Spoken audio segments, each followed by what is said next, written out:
Why Media Group? The fastest growing media group in North America. So the recent thing that's come out of Iran is from Ayatollah Mojtaba Khamenei, which most people, well, no one has seen actually. We've only heard his messages. So now he's issued a defined message asserting Iran's control over the Strait of Hormuz. Essentially, this is a new phase where Tehran intends to manage and secure the waterway on its own terms, which was part of the 10 points that it had given to President Trump to get to the ceasefire that was on April 7th.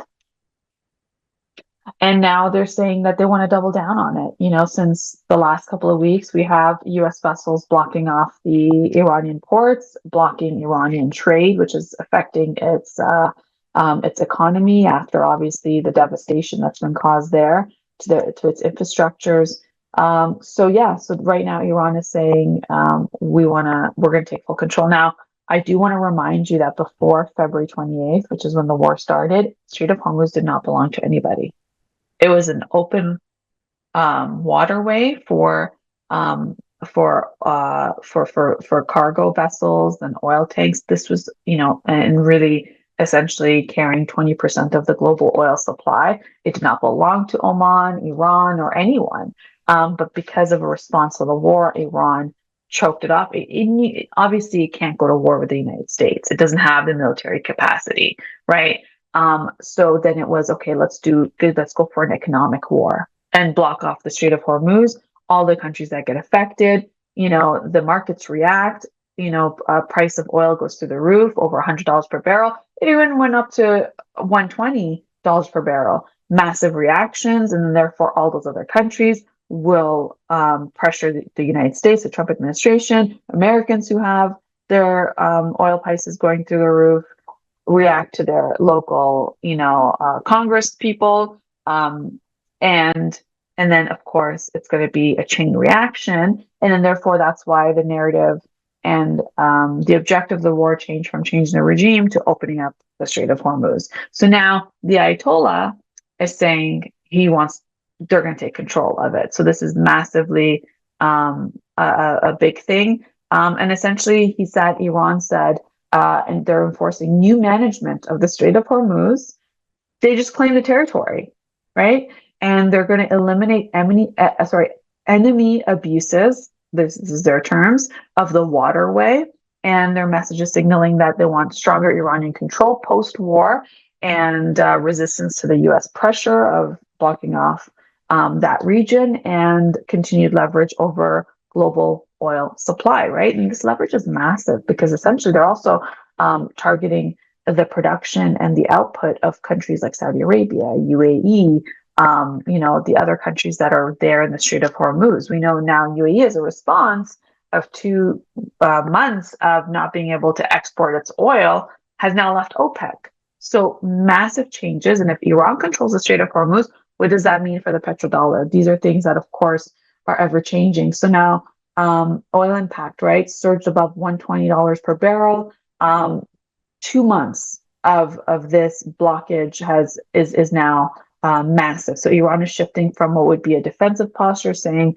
they're going to be more strategic control of global trade routes. So it's no longer about nuclear program with the United States. It's now we want to control the global trade route. What does that mean? That changes the status of that country in that region and geopolitically massively. So, these are not small things at all. The Iran war is driving major oil prices, if we've seen. And of course, there's,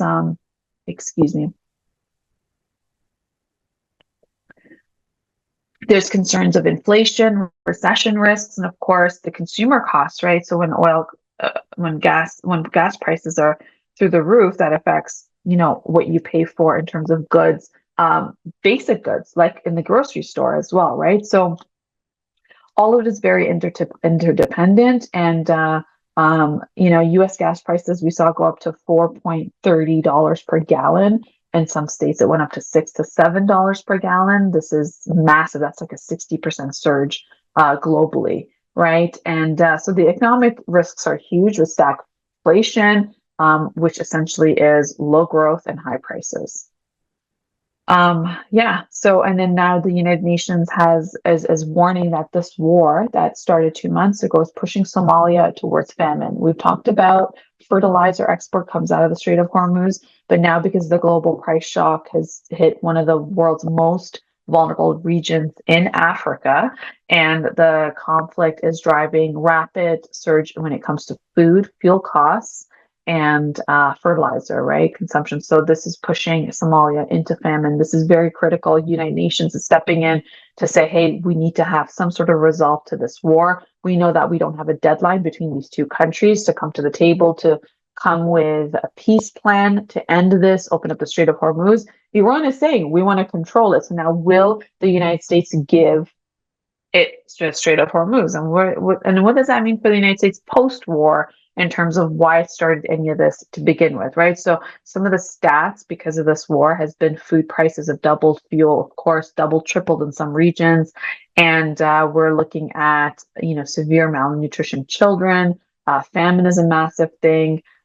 This is, the records for hunger levels, famine numbers. This is just insane. It's doubled in just 6 months.